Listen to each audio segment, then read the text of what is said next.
எந்தெந்த இது வந்து நேரடியாக ஒரு தனி ஆதாரம் காட்ட தேவையில்லாத அளவுக்கு பரவலா ரசூலுல்லாஹி ஒட்டுமொத்த வரலாறுல இது மாதிரி நிறைய நடந்த விஷயங்கள் தான்.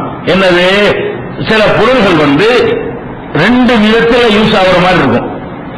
ரெண்டு விதத்துல, அதாவது ஆள் இது வந்து எப்படின்னா ரெண்டு சாரார். இப்ப நான் சொன்ன விஷயம் என்னன்னு கேட்டா, ஒரு சாராருக்கு அனுமதிக்கப்பட்டிருக்கு, இன்னொரு சாராருக்கு தடுக்கப்பட்டிருக்கும். அப்படி விஷயம் கிடையாது. இப்ப உள்ள பொருள் என்னன்னா, சில பொருள்கள் இருக்கு, அதை நம்ம நினைச்சா நல்லது யூஸ் பண்ணலாம், நினைச்சா கெட்டது யூஸ் பண்ணலாம். நானே அதை நல்லது யூஸ் பண்றதுக்கு எனக்கு அனுமதி இருக்கும், நானே வந்து அதை கெட்டது யூஸ் பண்றதுக்கு என்ன இருக்காது, எனக்கு தடுக்கப்பட்டிருக்கும். அந்த மாதிரியான ஒரு வகையில இருக்குமையானால் நம்ம வந்து அதை கெட்டதுக்கு யூஸ் பண்றாங்கிறத நீங்க என்ன செய்யக்கூடாது, பார்க்கணும்னு அவசியம் கிடையாது. நம்ம கத்தி விற்கிறோம், இந்த கத்தி எதுக்கு உள்ளது, கத்தியா ஹராமா? ஹராம் கிடையாது. கத்தி வந்து எத்தனை நல்ல காரியத்துக்கு, வீடுகளுக்கு தேவைப்படும், கசாப்பு கடைக்கு தேவைப்படும், ஆபரேஷன் பண்றதுக்கு தேவைப்படும், தைய கடைக்கு தேவைப்படும். எத்தனையோ கத்தி இல்லாம உலகத்திலேயே முடியாது. அப்ப கற்காலம் மாறுவதே இரும்பு காலத்துல மாறுதா இல்லையா? முதல்ல கல்லத்தான் எல்லாம் பயன்படுத்தி, அப்ப கத்தி எல்லாம் கிடையாது. அப்ப கற்காலத்துல மனுஷன் மாறி வந்தது இப்பதான் ஃபர்ஸ்ட் இரும்புல தான் வர்றான். இரும்பு வந்த பிறகு டெவலப் ஆகுது. அப்ப இந்த கத்தி இல்லாமல் ஒரு நாகரிகமே கத்தியை கொண்டுதான் உண்டாகுது. கற்காலம்ங்கிற நாகரிகம் வந்து எல்லாமே கல்லிலே பயன்படுத்திட்டு தான் பாத்தீங்களா, அது மாறுது. அதான் கற்காலம்ங்கிறது. அது மாறி வரக்கூடிய ஒரு ஜெனரேஷன் வந்து நாகரிகம்ங்கிறோம். அப்ப அந்த நாகரிகத்துல எல்லாமே என்னவா இருக்கு, அது வந்து இரும்புல தான் எல்லாமே இருக்கும். அப்ப இந்த கத்தி அருவா இருக்கு, வீட்டுல அருவா இல்லாம குடும்பம் வாழ்க்கை நடத்த முடியுமா? அருவாளுக்கு ரொம்ப முக்கியமான தேங்காய் உடைக்க அருவாள் தேவைப்படும். எத்தனை விறகு வெட்டுறதுக்கு டவுன்கள்ல தேவைப்படாத, கிராமத்துல என்ன செய்ய முடியாது, விறகு வெட்டுறதுலாம் அருவா இல்லாம வாழ முடியாது, வீட்டுல ஏற்கனவே முடியாது. அந்த மாதிரி அருவாள்லாம் இருக்குது. நம்ம அருவா வச்சு வைக்கிறோம், ஒருத்தவங்க டீப்ல அருவா வைக்கலாம், வாங்கிட்டு போய் அந்த கொலை பண்ணிட்டானே அப்படி கேட்க முடியுமா? நீ அருவாளை எதுக்கு யூஸ் பண்ணுவ, இங்க வாங்கிட்டு எங்க போக போற, நாளைக்கு இது இப்படியே நமக்கு தேவையாது, நமக்கு மார்க்கத்தில் சொல்லப்பட கிடையாது. அருவாளுங்கிறது ரெண்டுக்கு பயன்படுத்தக்கூடிய விஷயங்கள் நிறைய இருக்குது. சிலது வந்து ரெண்டுக்கெல்லாம் பயன்படுத்த இயலாது, ஒண்ணுக்கு தான் அது பயனாகும். அப்படிப்பட்ட பொருள்களாக இருந்தால் அது வந்து நல்லதுக்கு தான் பயனாகும்னா எந்த கொஸ்டின் எல்லாம் எடுத்துட்டு போயிடலாம், கெட்டதுக்கு தான் பயனாகும் சொன்னா ரிட்டர்ன் வந்துட்டு போயிடலாம். நல்லது பயன்படுத்துறவனை பொறுத்து அமையும் அப்படிங்கிறதா இருக்குமே. ஆனால் அந்த மாதிரி பொருள்களை விற்பதில் ஹராம் வரவே வராது. அவன் வாங்கிட்டு போய் தவறா யூஸ் பண்ணாங்க நமக்கு என்ன செய்யாது, அது வந்து நமக்கு எந்த விதமான ஒரு பாதிப்பை ஏற்படுத்தாது. உதாரணமா எடுத்துக்கிட்டோம்னா, நம்ம சர்க்கரை விற்கிறோம், சர்க்கரை வாங்கிட்டு போய் என்ன செய்யலாம், வீட்டுல காபி போடுவாங்க, டீ போடுவாங்க, யூஸ் பண்ணிக்குவாங்க. சர்க்கரை நாட்டு சர்க்கரை வைக்கிறான், சீனி இல்ல, நாட்டு சர்க்கரை இல்ல. அந்த சர்க்கரை வாங்கிட்டு போய் எத்தனை வீட்டுல கோல்கட்டை செய்யறது, அதிரசம் செய்யறதுலாம் சர்க்கரை யூஸ் பண்ணுவாங்க.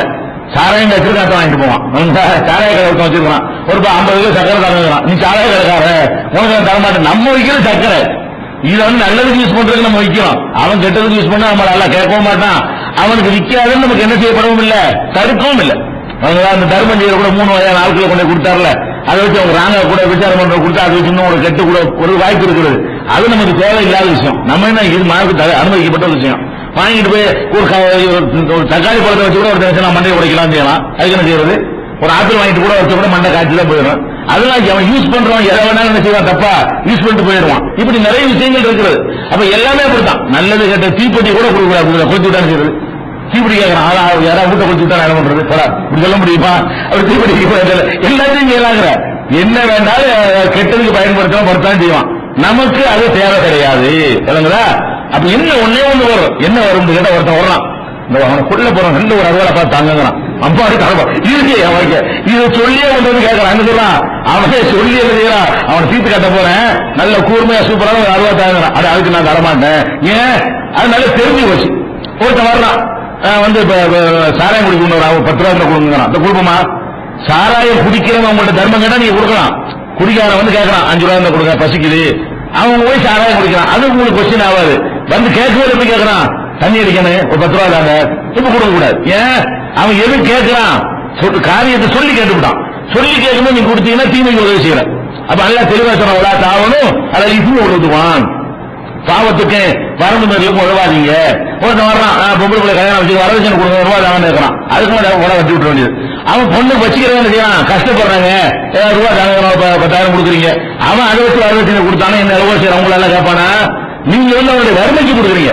வந்து கேட்கும்போது எப்படி கேட்கறான், பொண்ணுக்கு தவறி கொடுக்கணும், நீங்க பார்த்து ஏதாவது தாங்க, அதுக்கு தர நாங்க இப்போ பாவத்தை தவறிங்கிறது பாவம், பாவத்துக்கு நான் துணை செய்ய இப்படி விவரிச்சு இருக்குது எல்லாமே.